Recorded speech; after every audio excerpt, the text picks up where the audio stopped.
دوستان عزیز برمیگردیم. گزارش مستقیم ما از جریان رقابت‌های روز اول گرند اسلم یا جایزه بزرگ جودوی ابوظبی جریان دارد. رقابت پهلوان دیگر تاجیک علی جان سفرعلیف که با جودوگی کبود هست در برابر حریفش پیتر ژوکوف از جمهوری رومانیا تماشا میکنه. پیتر ژوکوف ورزشگر 26 ساله است. تجربه اشتراکش در صحنه رقابت‌های جهانی بیشتر دیده میشود. 2 مرتبه برنده نشان برنجی در مسابقات کشاد اروپایی است. ولی علی جان سفرعلیف ورزشگر 22 ساله تاجیک او در کارنامه‌اش در رقابت‌های جودوی جهانی این مرتبه سوم میشود. در گرند اسلم اشتراک میکند.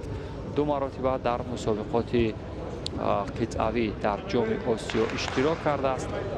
از رقابت‌های بین المللی دستاورد ندارد، ولی در رقابت‌های داخلی جمهوریوی علی جان سفرعلیف هنر و استعداد شایسته دارد. ولی این شایستگی را باشد که در صحنه رقابت‌های بین المللی در برابر این چهره‌ها یا پهلوانان اروپایی و عموما جهانی بینیم.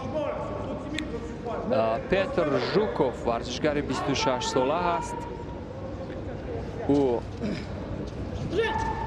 او نیز چون علی جان سفرعلیف تجربهش چندان زیاد نیست در رقابت‌های با نفوذ بین المللی، ولی سالهای آخر همانطور که مشاهده کرده ایم از رومانیا هم پهلوانان شایسته و قابل احترام هم در صحنه رقابت‌های جهانی ظاهر می شود.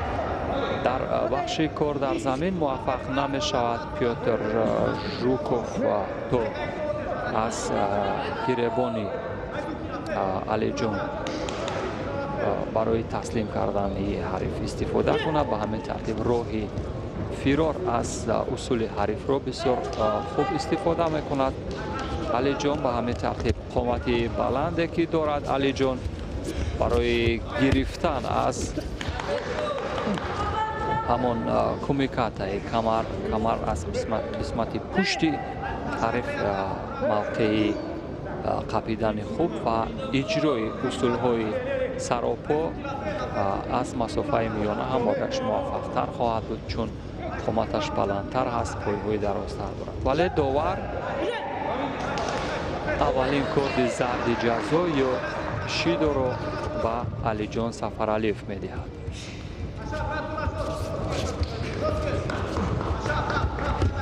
در رقابت‌های بین المللی دوستان عزیز طی چند سال آخر بعد از آن که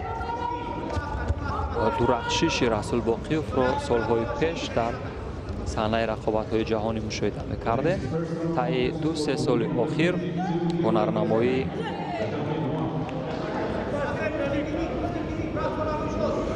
یک تن از پهلوانان شناخته تاجیک، آن جوانی که در گرند اسلم تاشکند از خود درک داده بود، شهباز سیدابرو رو شایسته بود که در اولین اشتراکش تا مرحله رقابت برای به دست آوردن نشانی برنجی را خط گرفت.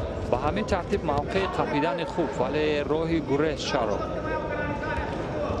علی جان سفرعلیف بار دیگر نیز خوب از قسمت کمر حریف چنگ می اندازد، ولی در ادامه مبارزه تکنیکا یا حرکات پایهایش برای از پای در آوردن حریف چندان به موقع نیست. به همین ترتیب علی جان سفرعلیف 2 شیدو 2 کارد زرد راه احساس خطر برای علی جان زیادتر می شود و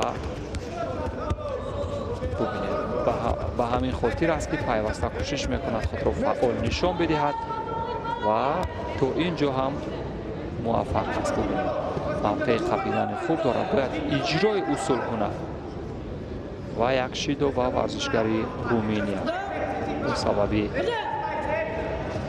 همون طرزی که حریف را نمیگذارد تو اجرای اصول کند، طرز میقبد که اجرا کننده اصول موفق نمیشه. موقع خطرناک به همین ترتیب از سمت مقابل یک وزری جوری باشی یکی از روش هایی که برداشته به سمت مقابل حریف را پرتاب کردن. واقعا این را انتظار نبود علی جان که به این شیوه رقم میخورد. همین ترتیب شیوه وقت کشی رو هم به کار میگیرد. علی جان هم ببینید تاسف میخورد که چگونه به حریف نزدیک شد. در بسیار حالت ها به حریف نزدیک شدن این خطر دارد چون احساس میشه. به همین ترتیب ببینید اینجا به نظر می رسید که علی جان هم احساس میکرد اصول رو اجرا کرده باشد.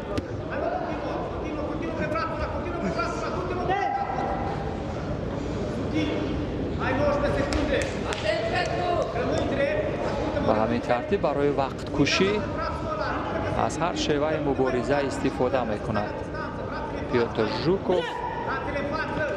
ثانیه های پایانی وقت اساسی این هم فرصت بسیار قیمتی خواهد بود در چند لحظه پایانی تا یک بار دیگر مسافت را نزدیک کند علی جان و اجرای اصول کند. ولی 5 ثانیه دیگر 5 ثانیه برای یک هجوم سریع و با سرعت کافی خواهد بود. اگر راهی گریز را ببینید اختیار میکند علی جان هم چنگ میاندازد دیگر نمیتواند و به همین ترتیب دومین ورزشگر تاجیک هم در دور اول رقابت ها از مرحله مقدماتی حذف می شود. وگرنه تعداد اشتراکچیان خیلی کم بود. در صورت پیروزی می توانستند این ورزشگران ما که بعد از 2 پیروزی به مرحله نیمانی های را خط بگیرند. ولی برای شهباز سید ابرارov هم شانس است دوستان عزیز. پس از چند لحظه